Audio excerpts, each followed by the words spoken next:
Sveiki, sveiki iš Briuselio.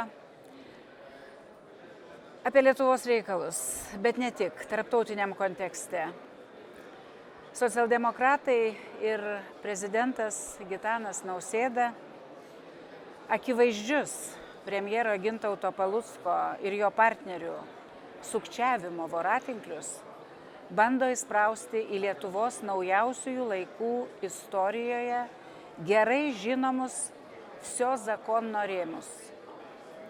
Daug kas jau tuos laikus primiršo, o jaunimas gal apskritai nėra girdėjęs.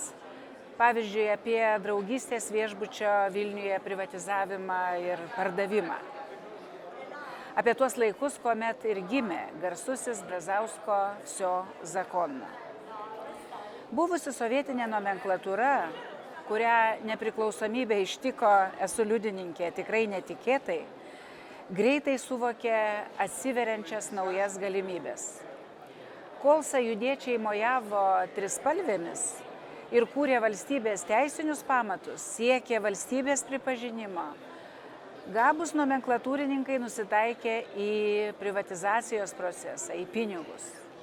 Tuo labiau, kad turėjo sovietinės patirties. Juk pasistatyti namą savo kolūkio pinigais buvo beveik garbės reikalas, beveik kiekvienam kolūkio pirmininkui. Buvusi komunistų partija, paskelbus nepriklausomybę, išlaikė savo struktūrą. Skirtingai nuo Estijos beje, kurioje komunistų partija apskritai buvo panaikinta, tokios tiesiog neliko. Lietuvojegi visa struktūra pakeitė pavadinimą į Lietuvos demokratinę darbo partiją, o vėliau socialdemokrato Vytenio Andriukaičio ypatingų pastangų dėka tapo europietiškos socialdemokratijos dalimi.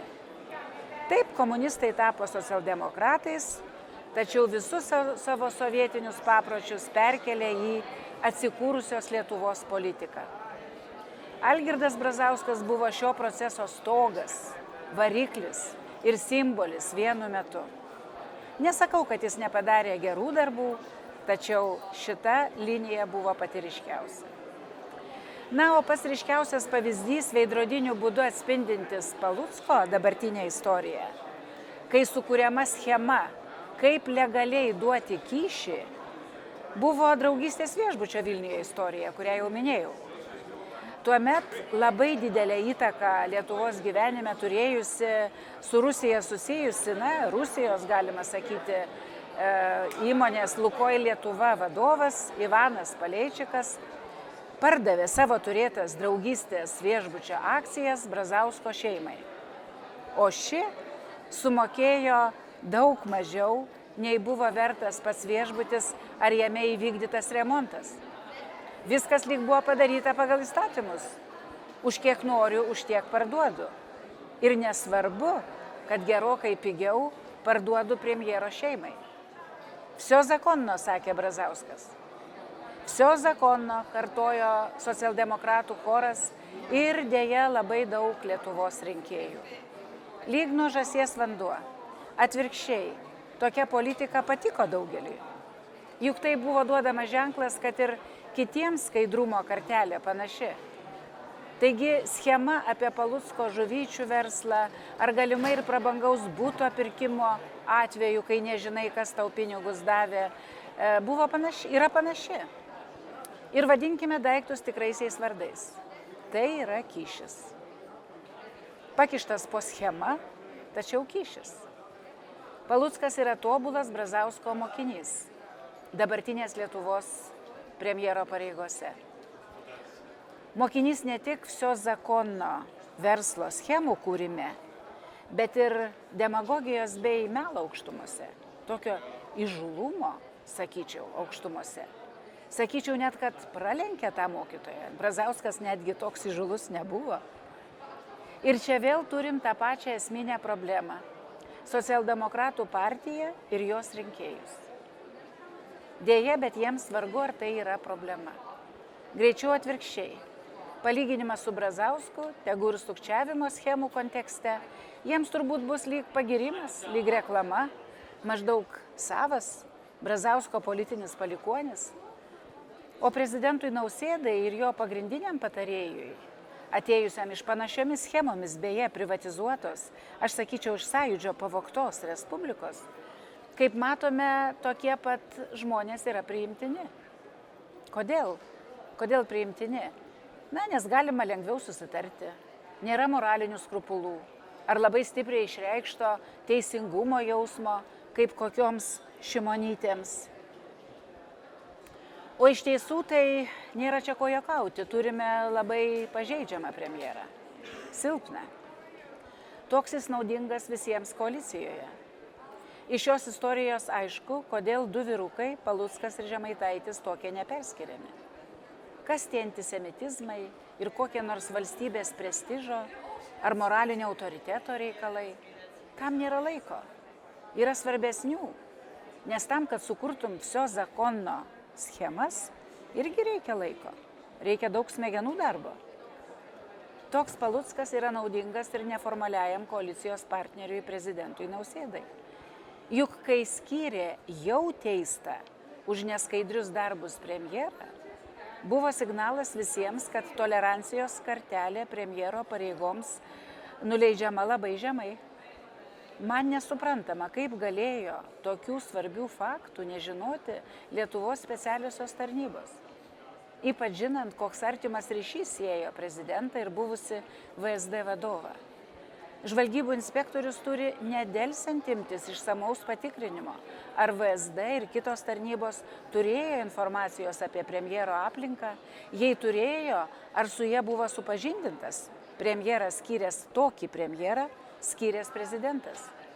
Niekiek nemažiau svarbu įvertinti, jei tokios informacijos tarnybos neturėjo ir prezidento neperspėjo, arba jeigu prezidentas neprašė tokios informacijos.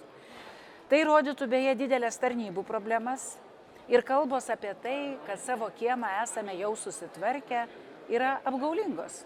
Juk būtent tokie sukčiavimo tinklai, o ypač aukščiausiose valdžios ešelonuose, ir yra pagrindinis priešiškų žvalgybų taikinys.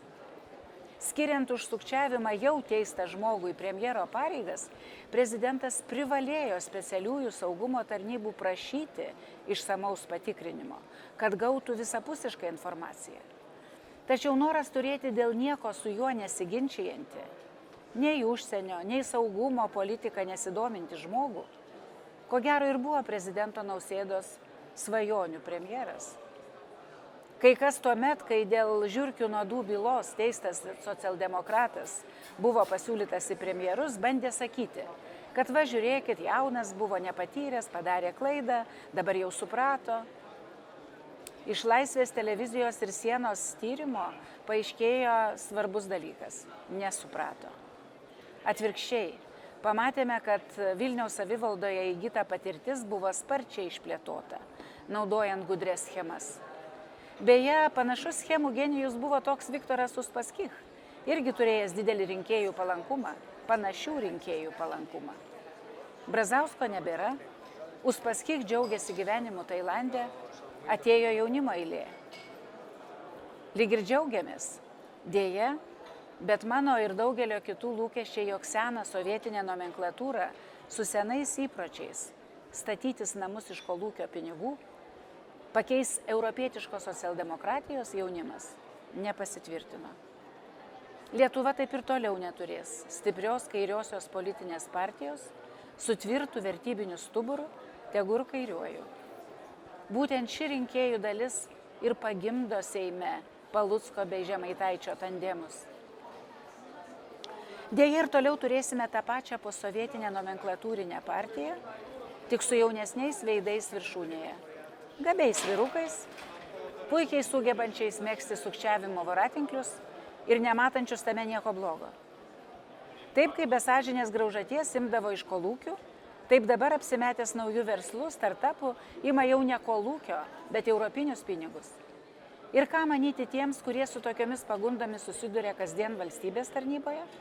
Всё законно, sako socialdemokratai. Imkit ir jūs. Ką manyti žiniasklaidos padoriems žurnalistams, kuriuos jisai siunčia, Paluckas siunčia ant atsarginių suolelio? Ne, mes prie šios buvusios sovietinės nomenklatūros įpročius demonstruojančios socialdemokratų valdžios negalime bandyti vadintis Šiaurės Europą. Vien pagal socialdemokratijos standartus negalime būti kartu su Švedija, Danija ar Suomija, nes tai ne europietiška, o sovietinė socialdemokratija su prezidento Nausėdos stogu. Todėl nepykim, kai mus vadins posovietinė respublika. Jei kas nors galvoja, kad sukčiauti linkusio Lietuvos premjero nemato kitur, tai labai klysta, labai mato. Lietuvos reputacinės problemos yra Kremliaus svajonė. Dabar daug kalbame apie desovietizaciją. Va čia yra atsakymas, kodėl nei socialdemokratams, nei jų rinkėjams nereikia desovietizacijos.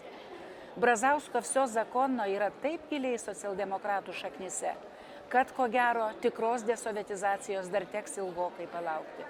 Ir tikrai nesitikiu, kad socialdemokratai patys bandys spręsti šitas klausimus. Bijau tik, kad visa nepriklausomos Lietuvos istorija nenutrūktų. Nes pirmoji ir pati svarbiausia gynybinė linija yra stipri bei atspari politinė valdžia. Nepadės drakono dantis pasienyje, jei politinė gynybinė linija bus pažeista. Šiandien tiek. Dovanokit, kad be gerų žinių. Iki.